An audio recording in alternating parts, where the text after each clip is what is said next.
Well, it's a beautiful day in Las Vegas, wherever you are. I hope it is as fantastic as it is here. My goodness, it's great. Hi, this is Scott McKain. This is Create Distinction in Sales and Customer Service, a little podcast that we do, short podcast of about 5 minutes or so, just to give you some ideas of what it takes to become more distinctive in sales and in customer service, of course. And it's been an interesting time. I am hard at work on my new book, and I'm very excited to tell you about that. It's my first book with a New York publisher. McGraw-Hill is my new publisher. We're working with them on the new book.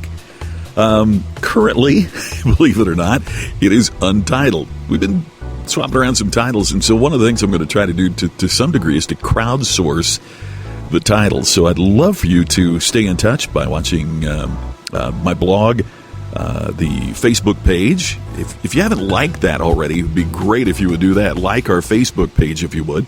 Just search for Scott McKain on Facebook. I have a personal page, but then I also have the page as author and business speaker. So if you would like that, that would be terrific. And, of course, follow me on Twitter. It's just at Scott McKain, which, of course, is SCOTT and then MCKAIN.com. So at Scott McKain on Twitter, if you're not already following me, and would love to continue the conversation. You know, one of the things I've learned from my friends who are experts in social media, and I'm going to give a shout out to Scott Stratton and his book Unmarketing. He's got a new one coming out too called QR Codes Kill Kittens. What a title. It's so great. Scott is just absolutely awesome, and he is one of those folks that I admire so much and is also, I consider, a good friend. And he is constantly, reinforcing the critical message that social media is about social. It is about the engagement. And so if you follow me on Twitter or post to me on Facebook, on the Facebook page, please know that I see those and I respond to them, and I really appreciate the engagement that you might have.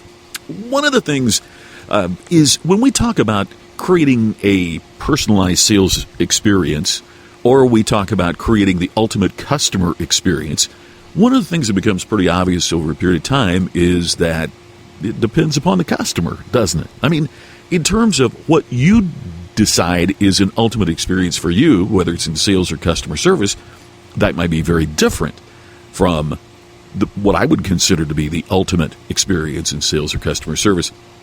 So when we talk about creating that, it's different things for different people.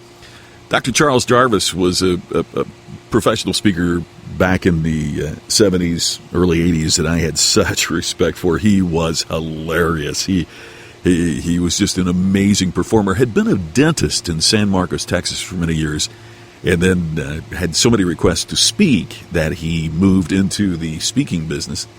And one of the jokes he used to tell is that these husband and wife robins go to visit another husband and wife that are robins, the birds, and they get to the nest of their hosts, and they're given this little tour around the nest, and the one male robin says to the host male robin, "It's a beautiful nest that you've made here. The construction's remarkable, and it's really well thought out, but there's a hole in the bottom of the nest, and I don't understand why you got a hole in the bottom of your beautifully constructed nest." And the host robin says, "Well, we don't want kids."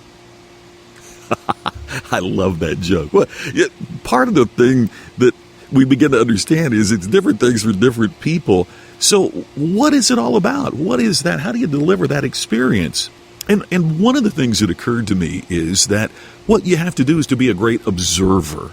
You've got to watch customers. And part of this just comes simply through experience. But more importantly, it comes out of a commitment to awareness. Let me repeat that. It comes out of a commitment to awareness. You commit that you are going to be aware constantly of things that your customers want. I've mentioned before in a book, and I'm mentioning again in this one, I was telling a friend of mine that I had just sent my best client a bottle of his favorite wine, which is Duckhorn Cabernet Sauvignon. And my friend said, if I had somebody doing as much business with me as he is with you, I'd know his favorite wine. I told him he had it exactly backwards. You see, I don't know his wine because he's my best customer. He became my best customer because I knew everything about his business and him, including his favorite wine. You got to have a commitment to awareness to create distinction in sales and customer service. This is Scott McKain. Thanks for listening. Look forward to talking with you again soon.